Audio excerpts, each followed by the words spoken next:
This game is ass. That's not like a funny 1 cent review of this game. Like, legit, half of this game is just looking at ass.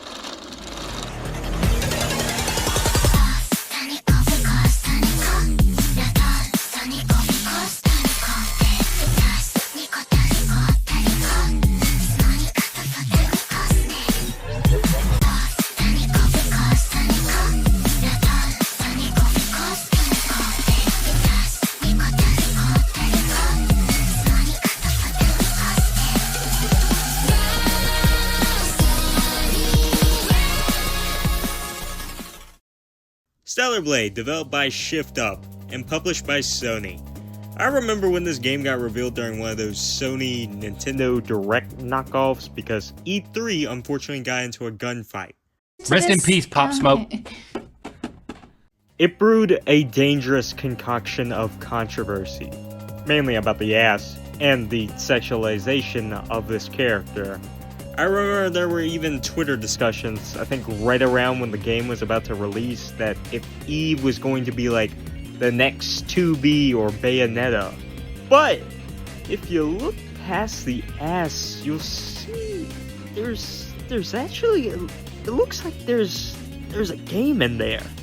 A third-person post-apocalyptic Souls-like game with RPG elements, dodge rolls, parrying, and even a vast skill tree.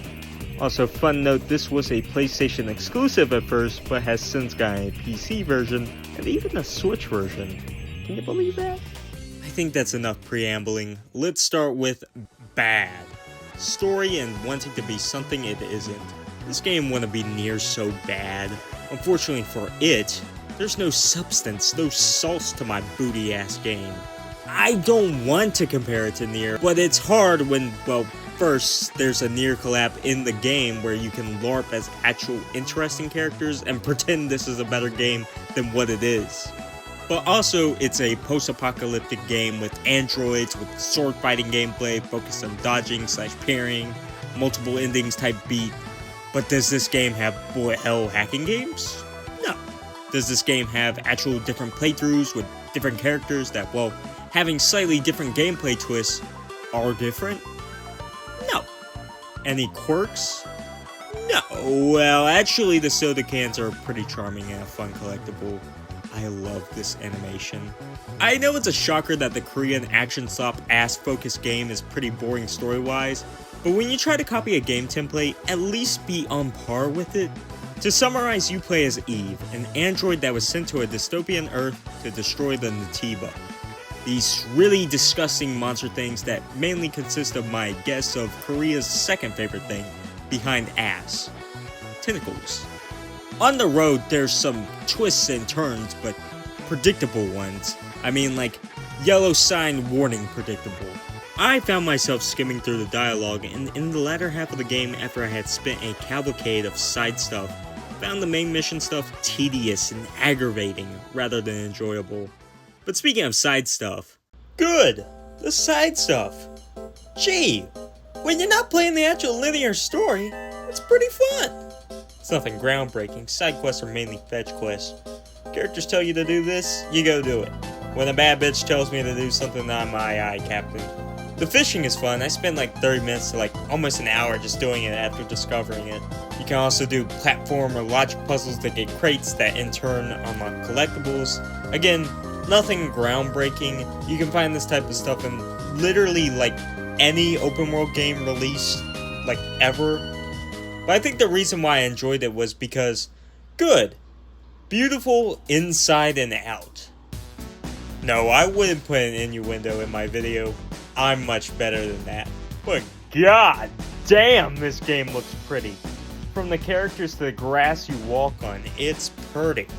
Like, of course the spacey, techie areas are gonna look great and have an eerie atmosphere, but even the desert areas look good. I don't want to point fingers again, but the starting area, Edo 7, definitely gave me Nier vibes. And of course the desert areas too. But places like Matrix 11 are a good change of pace. It's just a shame there isn't much variety. Like, it feels like place and then the same place but with a different haircut. Like, we couldn't afford to put an abandoned amusement park or a jungle, foresty type area. But at least this time when it's copying, it's on par. Meh. Janky gameplay. I'm very conflicted on how to feel about this gameplay because when it works, it's pretty fun. But when it doesn't, it's frustrating. Eve has a bunch of different combos to work with. You got the beta skills, unlock burst skills, you even got a Glock. But something I noticed while playing is that it just doesn't have that missing piece. It doesn't feel like your sword is doing much hitting or slicing into the enemies. The dodging and parrying feels satisfying, but the main thing here is there's some jank. A lot of it. And I died to a lot of it. Enemies inviting me to a corner to do a gangbang on me. Check. The game not registering that I in fact did grab that tiny ass thin ass rope or platform. Check.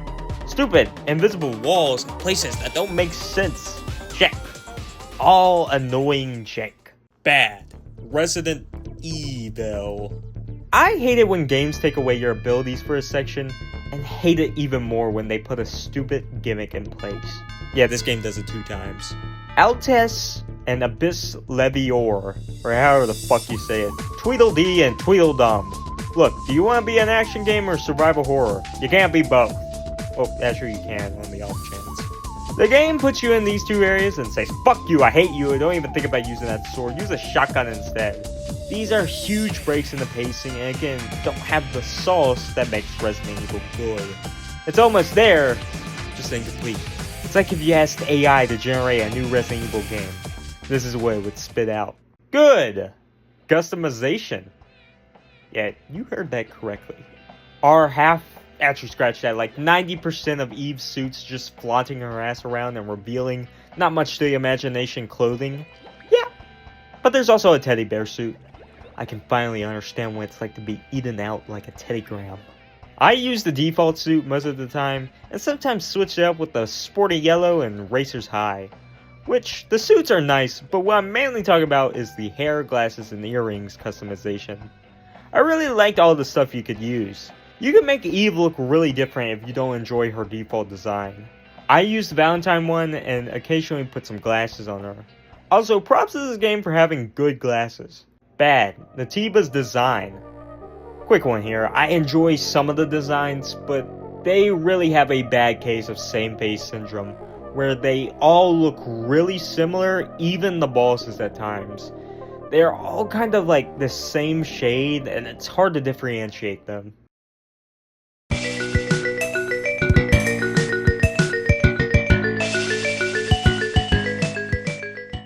Good! Raven. Hey, remember that character that killed the other character that you saw for like max 20 minutes? That's Raven. You don't actually see her until like literally the end of the game, but man, do I wish she had more presence. Raven has this alpha Naytiba form where she has more of a bird-like design. Yeah, no shit, her name's Raven. But when the human form gets revealed, shit gets crazy good. She's basically like another Eve. It's like fighting yourself. And I'm a sucker for this type of shit. The fight and cutscene accompanying it actually had me excited and made me forget I was playing Blade. Too bad it doesn't last long. Bad. Finale. To be honest, I was kinda tuned out by the end of this game to really care what's going on with Stellar Blade lore. The Naytibas are actually mutated humans. Oh my god, who could expect that? Adam, who's been your sidekick along your journey, shows you his new wings he got off the Roblox shop and reveals he's actually the Elder Naytiba or some bullshit. You got the choice of 3 different endings that don't really amount to much. You just fight the same boss, and I got the Making the New Memories ending, where you have to fill out Lily's 100% meter to unlock. Even Adam do a Dragon Ball fusion that is admittedly cool, but I don't really like that you fight a giant mech at the end.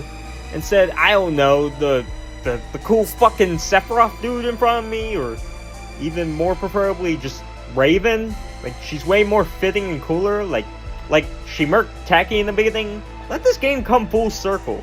Comparing this to Nier, I'm sorry, this will be the last time, where each character's ending is different and warranted. But again, I shouldn't be looking at the story, I should be looking at the janky wonky gameplay. I'm giving this game a mid-C tier ranking. Bye!